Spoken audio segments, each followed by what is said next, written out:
بكم من جديد ونستهل نشرتنا بالملف الأمني، حيث قتل 13 جنديا من مختلف الرتب وجرح ضابط سام برتبة رائد إثر وقوعهم في كمين إرهابي بمنطقة عين السلطان بجليدة ولاية عين الدفلة.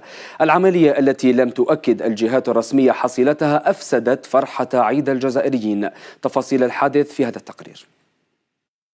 13 قتيلا وعدة جرحى هي حصيلة الهجوم الإرهابي الذي استهدف اليوم ثكنة عسكرية بمنطقة عين السلطان بجليدة ولاية عين الدفلة. الحادثة التي لن تؤكد الجهات المختصة حصيلتها بعد، وبحسب مصادر KBC بدأت عندما تعرض رائد في الجيش لعملية إطلاق نار من قبل جماعة إرهابية كان في طريقه إلى الثكنة العسكرية بسيارته الخاصة لمعايدة الجنود، وبعد إصابته بعيارات نارية تمكن من الفرار والوصول إلى الثكنة لتخرج فصيلة حماية الثكنة لمعاينة المنطقة، فوجدوا أنفسهم وسط كمين من قبل الإرهابيين الذين أقدموا على قتلهم جميعا والاستيلاء على أسلحتهم النارية. واضح أن الجماعات الإرهابية استغلت حالة التراخي التي ميزت ربما بعض